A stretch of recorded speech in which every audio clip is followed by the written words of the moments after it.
Imagine you're a weary traveler in the vast, untamed American West of the 1870s. You're looking for any sign of civilization, a warm meal, a safe place to rest. Along the Osage Mission Trail in southeast Kansas, you spot a small roadside inn run by the Bender family. It seems like a godsend, but what guests didn't know was that the seat of honor at the dinner table was positioned over a trapdoor, and a killer was waiting behind a curtain, hammer in hand. This wasn't just a family. They were what we would now call one of America's first serial killer families.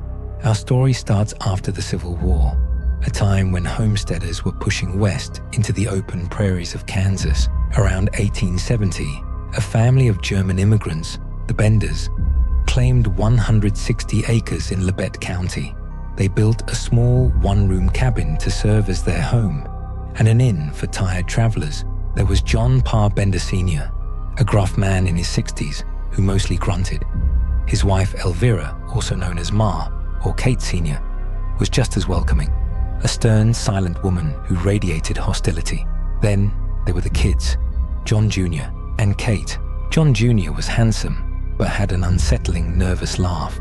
But the real star of the show was Kate, a charismatic woman in her early 20s. She claimed to be a spiritualist and healer who could talk to the dead.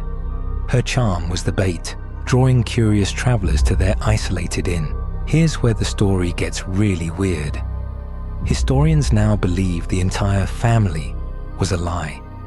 It's thought that Elvira and Kate might have been mother and daughter, and that Kate and John Jr. were actually a common-law couple, not siblings. Parr's real connection to them is anyone's guess. This deception was brilliant camouflage. On the dangerous frontier, a family, even a strange one, seemed trustworthy, the perfect cover for the horrors they were planning. For a couple of years, between roughly May 1871 and the spring of 1873, the Bender Inn operated, and travelers would come and go. Well, some would go. Many who stopped for a meal never left. Their method was brutally simple. The cabin's single room was divided by a large canvas curtain. Honored guests, especially those who looked like they had money, were given the seat of honor at the dinner table, with its back conveniently to the curtain. While the unsuspecting traveler was distracted by Kate's charm, one of the Bender men would slip behind the canvas. With a heavy hammer, he'd strike the guest on the head, crushing their skull. To finish the job, the victim's throat was slit, and their body was dropped through a trapdoor into a stone cellar to bleed out. They'd loot the body of everything valuable, cash, horses, wagons, and bury the dead in the garden or apple orchard. This system of slaughter, which the press later called Hell's Half Acre and the Devil's Kitchen, is believed to have claimed at least 11 lives, though some suspect many more. For a while, no one connected the dots. People went missing all the time back then. But the Benders made one fatal mistake. They killed someone people would actually look for. In the winter of 1872, a man named George Longcore and his young daughter went missing. Soon after, a respected physician, Dr. William York, came through the area looking for them. Dr. York wasn't just anybody. His brother, Colonel Alexander York, was a powerful Kansas state senator. When Dr. York also failed to return home, the colonel launched a massive search, leading a party of up to 50 men. His investigation eventually led him to the last place his brother was seen, the Bender Inn. When questioned in March 1873, the Benders admitted Dr. York had stayed with them, but claimed he'd left safely. Kate even offered her psychic services to help find him, an offer that led nowhere. Their story was shaky, and their behavior was suspicious.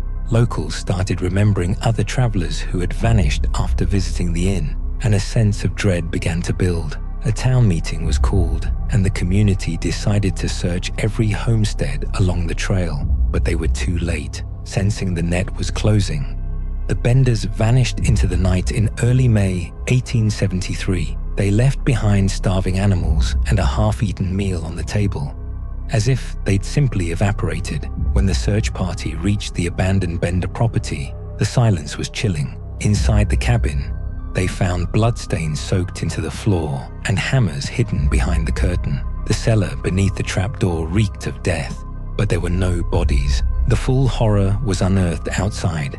An investigator noticed disturbed soil in the apple orchard. They started digging.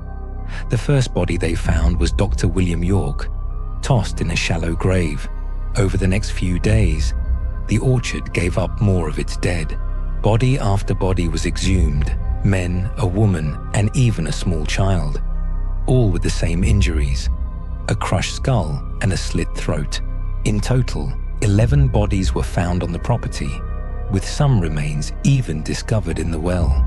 The discovery created a media frenzy. Newspapers across the country ran sensational headlines about the bloody Benders and their human slaughter pen. The farm became a morbid tourist attraction, and souvenir hunters flocked to the site, dismantling the cabin piece by piece until nothing was left. With a head start, the Benders were gone. A huge manhunt began, and the state offered a reward of thousands of dollars for their capture, but it was never claimed. The trail went cold, and the theories began. Over the decades, alleged sightings popped up. In 1880, a couple in Nebraska confessed to the crimes, but they were quickly proven to be imposters. In 1889, 2 women were arrested in Michigan and identified as Ma and Kate Bender, but they had solid alibis and were freed. But perhaps the most popular theory is that the Benders never really got away. Some stories, backed by supposed deathbed confessions, claim a posse of vigilantes caught the family shortly after they fled. Seeking swift frontier justice, they supposedly lynched the 4 killers and threw their bodies into the Verdigris River or buried them in unmarked graves. Another version claims Kate was burned alive. As dramatic as these tales are, no proof has ever surfaced. To this day, the ultimate fate of the bloody Benders remains one of the great unsolved mysteries of the American West. They walked away from their house of horrors and simply dissolved into the frontier, leaving behind a legacy of terror. Their story has become a dark legend, a reminder that evil can hide behind the most ordinary faces. The fascination continues. In recent years, archaeologists from the University of Kansas have conducted digs at the former Bender property, hoping to find new clues or even more victims. They've found artifacts, but the central mystery endures. The Benders were never caught, never tried, and never punished. They committed some of the most gruesome murders of their era and simply got away with it. And that's what makes the bloody Benders so disturbing, even more than a century later. Not just the brutality of what they did, or the fact that an ordinary cabin on the Kansas prairie became a slaughterhouse, but the way they simply vanished. No trial, no confirmed graves, no final answer. 11 bodies were pulled from that orchard, and yet the people responsible dissolved into the frontier as if the land itself swallowed them whole. Maybe they escaped and lived out their lives under new names, hidden among the thousands of settlers moving west.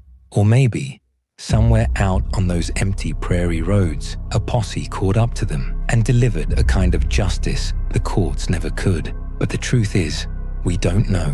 And that uncertainty is where the legend still breathes. So what do you think happened to the Benders after they fled? Did they get away? Or were they buried in an unmarked grave like so many of their victims? Let me know your theory in the comments.